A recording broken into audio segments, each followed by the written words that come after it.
11 de la sección de química nos piden determinar al reactivo limitante de la siguiente reacción. Ya sé que te asusta un poco, pero la verdad es que es muy sencillo, porque cuando te pidan determinar al reactivo limitante o al reactivo en exceso, simplemente tienes que hacer una pequeña división.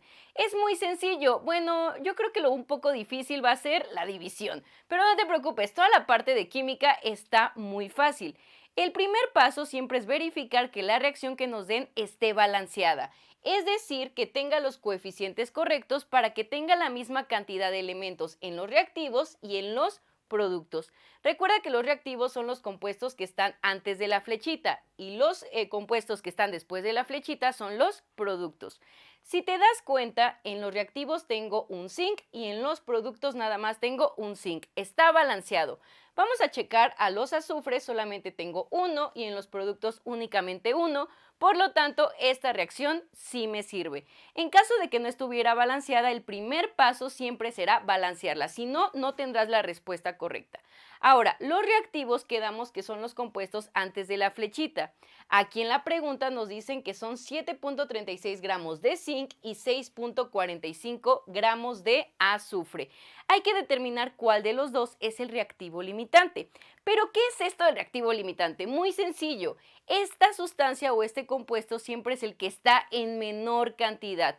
Por lo tanto, delimita a la reacción, mientras que el reactivo en exceso pues va a estar en mayor cantidad. Por ejemplo, miremos esta imagen. Imagínate que yo quiero hacer hot dogs, pero únicamente tengo 4 panes y tengo 5 salchichas. ¿Quién será mi reactivo limitante? Exacto, el pan, porque él va a establecer cuántos hot dogs puedo hacer. Mientras que las salchichas, como estaban en mayor cantidad, pues son mi reactivo en exceso. Ahora, cuando tengas que hacerlo en la química, vamos a hacer la división que te comento. Y esto siempre será masa entre peso molecular, masa entre peso molecular, masa entre peso molecular. ¿Qué me va a dar eso? La cantidad de mol. La cantidad de mol me establece quién es el reactivo limitante y quién es el reactivo en exceso. La masa es un dato que ya está establecido en el problema. Si te acuerdas, de zinc tenía 7.36 gramos y de azufre 6.45. Recuerda que es masa entre peso molecular.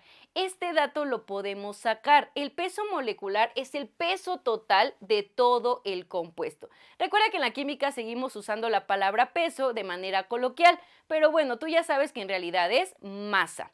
Perfecto, ahora, ¿cómo vamos a calcular el peso molecular? Muy fácil. Para eso necesito el peso atómico, es decir, el peso individual de cada elemento. Este dato siempre va a venir en tu problema, así que no te preocupes. Son datos que ya están establecidos. Si te das cuenta, en este caso solamente tengo un zinc y el zinc tiene de masa 65 gramos. Por lo tanto, 1 por 65, 65. Ahora, ¿recuerdas que como estaba balanceada la reacción, tenía coeficientes unos que no se ven pero se sienten? Por eso al final voy a multiplicar este 1 por 65, su peso molecular, o sea, su peso total, sigue siendo 65 gramos sobre mol.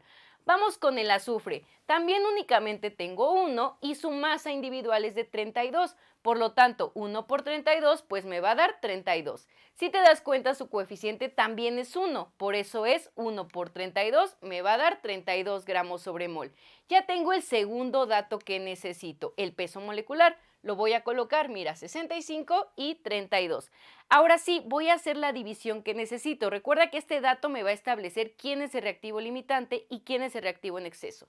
Masa entre peso molecular, masa entre peso molecular. Debemos dividir 7.36 entre 65 y 6.45 entre 32. Ya sé que esto de las divisiones no se nos da y aparte en el examen no te va a dar tiempo. Por lo tanto, yo te recomiendo este truco. Recuerda que como necesito sacar la cantidad de mol, pues me va a quedar una fracción, que es masa entre peso molecular. Por lo tanto, quédate con las fracciones. La del zinc había quedado 7.36 entre 65 y la del azufre 6.45 entre 32. ¿Recuerdas que en aritmética tenemos el juego de qué fracción es más grande? ¿Y cómo se hace eso? Solamente aplicando un guacandazo. Es decir, vas a multiplicar el de abajo cruzado con el de arriba y lo mismo, el de abajo cruzado con el de arriba. Por eso voy a multiplicar 32 por 7.36 y me va a dar este valor. Yo te recomiendo que en el examen, para que no pierdas el tiempo, únicamente multipliques por el entero, o sea, 32 por 7. De todas maneras te va a dar un número aproximado y es lo que necesitamos. Ahora, aplico el otro guacandazo, 65 por 6.45 y me va a dar este valor. En el examen únicamente multiplica 65 por 6 para que te dé el valor y no pierdas el tiempo con los decimales. Ahora, ¿para qué necesito saber qué fracción es más grande? Porque este guacandazo me va a decir quién es mayor, o es decir, o sea, dónde me va a dar un resultado más grande. Y adivina qué, siempre el resultado mayor, el más grande, me está diciendo el reactivo en exceso. De estas dos fracciones, ¿quién es mayor? ¿El de 235 o 419? Este es un numerote, es mayor, por lo tanto, esta fracción es la que tiene el resultado más grande. Por lo tanto, este sería mi reactivo en exceso y este sería mi reactivo limitante. Siempre el de menor cantidad es el reactivo limitante. Y ahí está la respuesta. ¿Te acuerdas que necesitamos eso? Entonces el zinc es el reactivo limitante y el azufre mi reactivo en exceso.